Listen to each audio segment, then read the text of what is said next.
What's up, guys? My name is Spartan, and this is episode 14 of the Beginner Progress series. This is a video series that I started basically with the intention of sharing with you guys, the new players, my new account, going through what I'm upgrading, why I'm upgrading, and sharing my experience from playing this game for about a year and a half at this point. So with that, we have a very exciting episode ahead. So stay tuned for the entire video, and I really hope that you guys are able to get something out of this. But before we dive into the video, I do want to quickly shout out the Discord server. We have an event coming very, very soon for the month of March.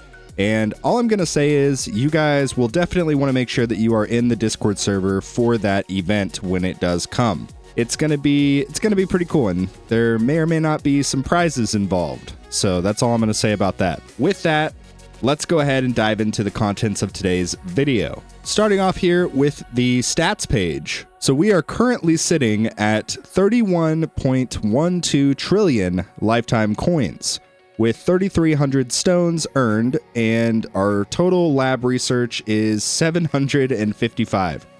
So things have been happening. Things have definitely been happening. The probably most recent thing is the other day we did get the tier 10 4,500 milestone. And as I've mentioned, it's very important early on, especially pretty much tiers 1 through tiers 12, to every single week try to get a milestone run completed. I choose to do it after the tournament when I still have all of my tournament stuff set up, and that's kind of the way that I do it. Once you get past tier 12, the tiers do get a lot more challenging to do those sort of milestones. So on my main account, for example, where I'm currently farming tier 17, I will likely do a milestone run every 3 weeks to every 4 weeks, basically. But when you're in tiers 1 through 12, there's absolutely no reason why you should not do a milestone run at least once a week to try to up the next tier. The milestones are very important because they allow you to basically get more rewards from your daily missions. And that definitely adds up over the course of time. Especially if you're more free to play, you get a lot more coins, and you also get some more of these shards as well. So trying to push milestones is truly a no-brainer for the early stages of the game. And yeah, we did get the tier 10 relic like I just mentioned, and I'll show you guys what that is right here. All right, so here is the relic that we got. It is the plasma, and it gives us increased damage per meter by 5%. Not super beneficial for what we are currently working on, which is our EHP build, but it will definitely come into play if and when we ever go down the glass cannon route. And in terms of actual farming, here's kind of what we're looking at right now. I've been experimenting with tier 10, and it seems like in terms of coins, it definitely has been better for me in terms of coins, but not necessarily in terms of cells. You can see my tier 9 runs. I've been getting quite a few more cells per run.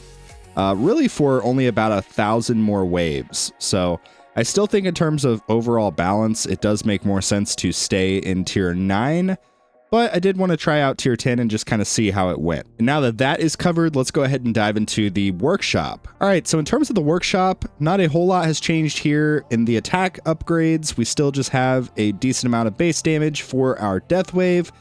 We also are able to very quickly max out things like crit factor and all of this stuff down here just through free upgrades.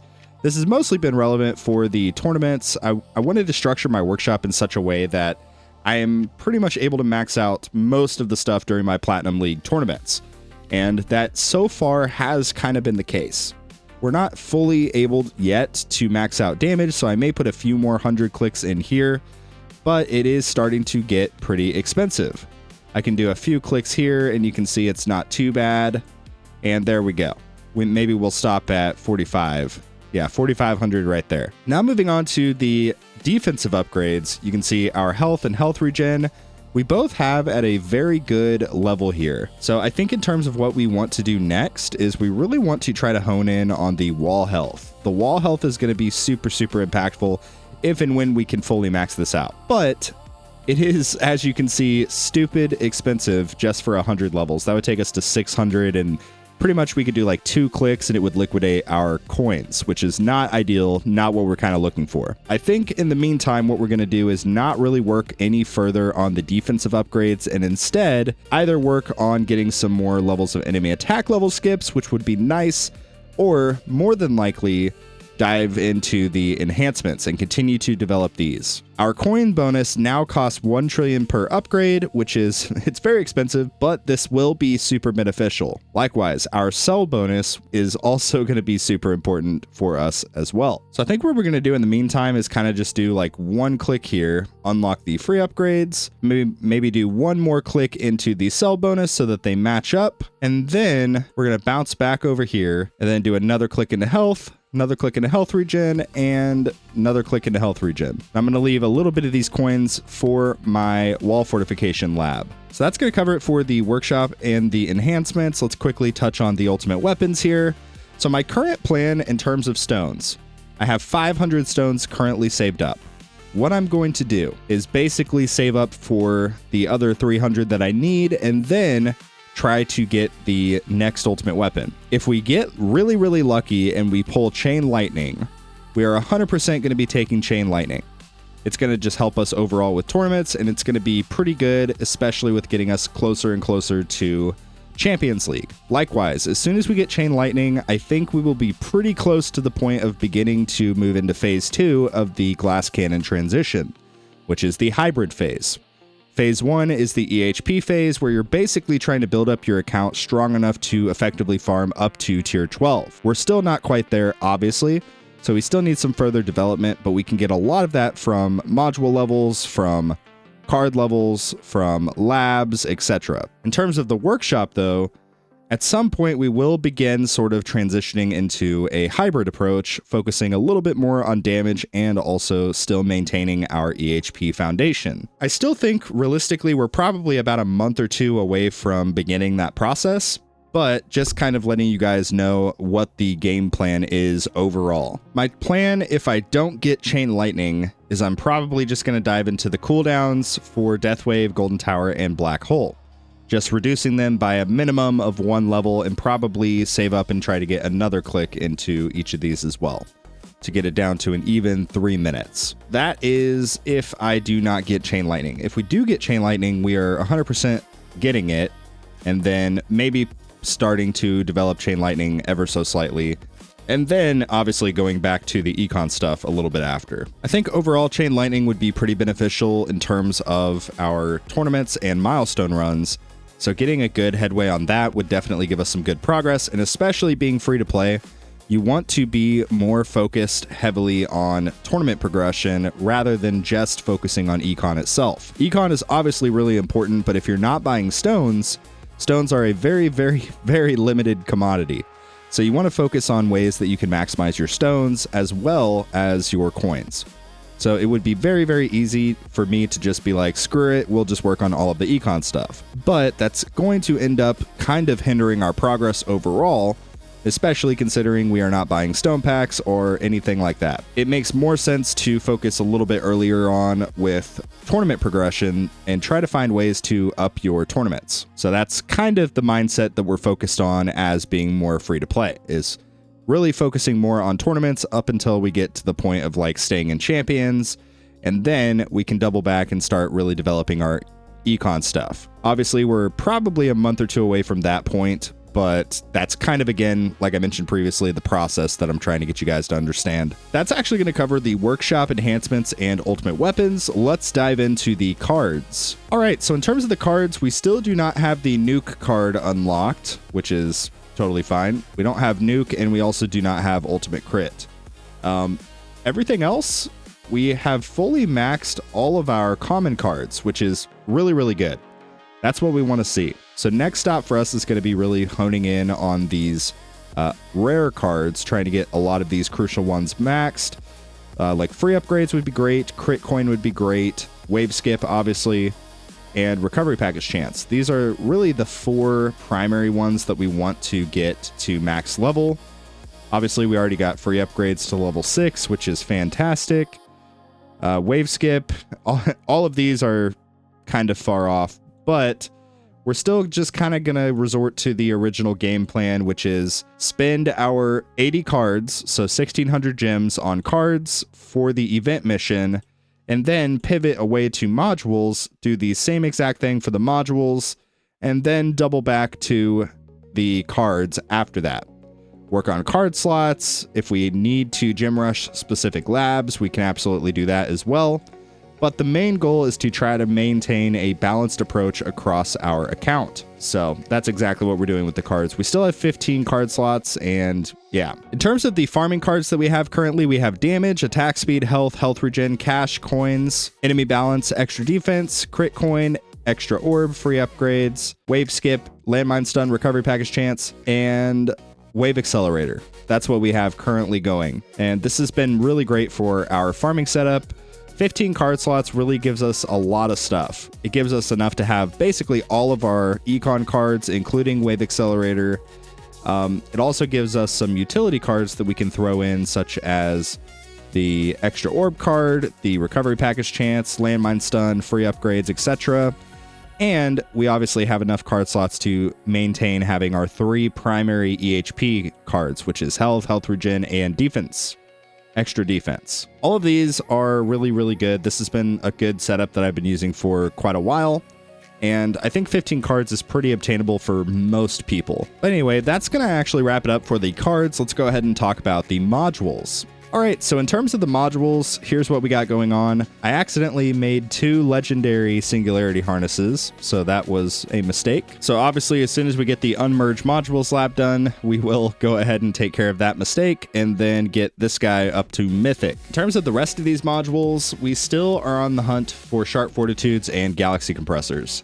Getting these will allow us to get to the next rarity, which will be legendary plus, and then most likely mythic immediately after that, which is great because, as you can see by the module shards, we kind of are hitting a bottleneck in terms of not being able to level up our modules any further, which is not ideal, but it's okay for the short term because we have other priorities. We don't want to be tunnel visioned on just trying to get these modules. We really want to have, like I mentioned previously, a balanced approach across all of our gem spending. So that's kind of what we're doing right now. But in terms of the rest of this stuff, we do have the next substat, and we got a death wave damage for our primordial collapse. Likewise, on the astral deliverance, we just got a common crit factor that maybe someday we'll end up rolling this. But right now, my main focus is going to be saving up reroll shards for when and if we get a higher rarity sharp fortitude, and when and if we get a higher rarity galaxy compressor. Both of these would be way more beneficial to sort of work on in terms of reroll shards. But one thing that we do want right now is a legendary wall health. A legendary wall health will be super, super helpful. So we're actually going to go ahead and try to get that right now. So we're going to basically uncheck everything except for wall health and see if we can possibly get one of those. All right, and there it is. We were able to get our legendary wall health. So we will lock that in here, select new, and there we go. So that hopefully will be pretty helpful for our tournaments and farming runs as well. In terms of everything else, we're in a pretty good spot overall. We need, I believe, 2 more primordial collapses to get basically our very first ancestral. I think we also need 2 more dimension cores. Oh, we only need 1 more dimension core to get our very first ancestral module. So either 2 more primordial collapses or 1 more dimension core. Let's see if we can get it right now. Nope, no such luck, but hey, how cool would that have been? Anyway, that's actually going to wrap it up for the modules. Let's go ahead and dive into the labs. But before we actually do that, I do want to, first of all, thank you guys for watching the videos that we've been doing here. If you've been enjoying my videos, or this is your first video and you haven't ever seen me before, please consider subscribing to the channel. I'd really appreciate it. We're getting pretty close to 10,000 subscribers, which is absolutely insane. Very, very excited for the future of the channel and the tower both. Consider subscribing to the channel. I would really appreciate it if you did. And likewise, check out our community Discord server. We have a lot of people in there that are more than willing to help you out with your tower, myself included. So join the Discord, link in the description below, and I hope to see you there. And with that, let's go ahead and dive into the labs. All right, so we are in the lab screen here. You can see we actually moved lab 2 up to lab 1, and now we have lab speed up there. So lab speed, you guys mostly probably know at this point how I feel about lab speed. I believe it's one of the best labs that you can get done, point blank period. I think it's just super, super valuable overall. So that is going to be the primary sort of goal. We want to max out lab speed. Likewise, lab 2, I currently have unmerged modules in there. Prior to that, I did have coins per kill bonus, but yeah, we need to get this unmerged modules done so that we can go ahead and, if we make mistakes with our modules like we did with the singularity harness, we can sort of undo that mistake. Just be aware, if you do unmerge modules, it will cost gems to actually unmerge them. Is it still worth it? I personally think so, and it's only one quick level for the lab, so it will help you out overall with your lab gem rush efficiency. So we're going to go ahead and finish out this lab quick and easy, 20 hours left on 3x speed. So this should be done by the end of today, basically. In terms of lab 3 through 5, we still have our wall labs going. Keep in mind, during my wall guide video, I did mention that the amount of time it takes to get these wall labs done into a good, useful state, it is quite a long time. And I'm going ahead and actually going overkill with the wall because once you get to the point of being in Legends League and you're, in the midst of glass cannon farming, you start running into these little guys called overcharge enemies. Overcharge enemies are an absolute run killer for glass cannon. So the way that I'm going to hopefully counteract that and buff up my tier 12 farming in the meantime, once I get to that point, is by overdeveloping my EHP. So getting mostly things like my wall fortification, my wall regen. Those are really the two primary ones. My wall thorns, I'm finishing out one more level, then I'll probably be done with that. And then we'll start working more on sort of the balanced approach like I talked about previously. And we'll start working on things like econ, maybe a little bit of attack speed for our blender build, just whatever else we see fit. Probably, more than likely, it'll be econ and module labs. I feel pretty good overall with how the labs have been going, and briefly here, I'll just show you guys the history. You can see we've been doing coins per kill. We have 3 more levels on black hole coin bonus. Then mostly it's just kind of been wall labs, like literally just wall labs. We need to finish out our wall health at some point, but quite frankly, I think it's at a pretty good spot. I think I'll get more value from wall fortification. We did a few levels of reroll shards here and there, and yeah. But anyway, guys, in terms of the labs, that's actually going to wrap it up. Let's go ahead and touch on the tournaments. All right, so we are still in Platinum League. We have slowly but surely been working our way up in the waves. We did have a pretty rough battle condition set last tournament, so we didn't get very good, but we did get a better, I think this is actually an all-time best in terms of rank. So we got rank 13, which is really good. Obviously, we don't want to stop there. We want to keep progressing and eventually try to get into champions because, as I mentioned previously, the amount of stones that we are getting is super, super valuable because we are free to play on Spartan Jr. We are not buying stone packs. So we need to try to get to champions as pretty much quickly as possible. That's going to be our primary goal. Obviously, it would be easier if we were buying stone packs, but we're not going to be doing that. So my goal is to optimize my EHP and get myself in a position where I can basically survive in champions. Even if I get rank 16 through 24, that would be better than, getting rank 5 through 6. So that's going to be our goal, is basically just trying to figure out how to get to a point where we are able to consistently stay in Champions League. That's going to be sort of our longer term goal over the next few months. Now moving on to the events, we'll briefly touch on that here. This is a really good way that you can sort of maximize your stones. So if you get the first 2 clicks here, the first one costs 40 medals, the second one costs 65. If you get those first 2 clicks, you get 30 stones for basically 105 medals. That's a really good value overall. Basically the cost of a rare relic here. Really good value. But we have been able to get everything so far, and in terms of the golden bot, if we have enough before the events reset, we're going to try to get probably one more click into the range here, and then that will be it. We'll start saving up for the next event. Now moving on to the guild content. Shout out to Towers Anonymous. You guys have all been killing it. We've got a really solid guild here. This is the Spartan Junior Guild. So shout out to all of these guys. In terms of the Guardian, we are not actually going to be saving up for the Guardian slot because we don't have the bounty chip. If we had the bounty chip, we would absolutely save up and then just throw it in just as a tiny bit of extra econ. but we do not have that. So we're, for the meantime, really just going to hone in on our fetch and summon chips. In terms of what my fetch actually looks like, this is what it's currently looking like. We have 10% double find, 32% find chance, and then 105-second cooldown. And that basically is enough to maximize by the end of the day all of our daily caps. Every once in a while, we will not get the rare module cap, but that's totally fine. In terms of our summon, this is what we're looking at here. I think we are getting very close to the point of really just focusing on summon. I do want to get a few more clicks into the cooldown for fetch. I would like to drop this down to about 102, maybe 100 seconds, and then begin working on summon. In terms of the store, this is what we have going on here. We went ahead and already bought the supernova background. This background actually looks really cool. I really like this background quite a bit. I'm excited to get the rest of this stuff, but I think in terms of what we want to get next, the Tower Health Relic would be good, but I think overall we will get the most value by continuing to get all of these coin multipliers and then doubling back and getting all of the relics.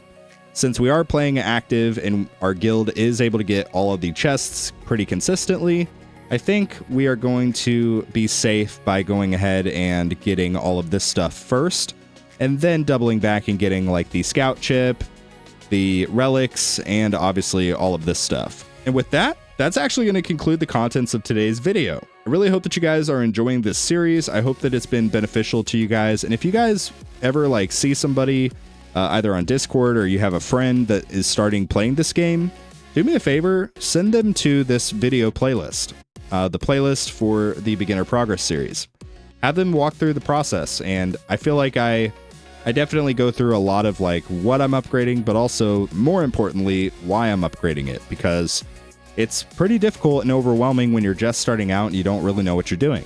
So especially those first couple of episodes are very important for just overall, this is what's happening, this is why it's happening, etc. But with that being said, like I mentioned, that's going to wrap up the content of today's video, but thank you guys so much for watching. I really hope that you enjoyed it. Leave a like on the video if you did, drop a comment down below and let me know how your tower's going, and subscribe if you're new. And with that, that's going to be a wrap. But thank you guys so much for watching, and like always, I will see you guys later.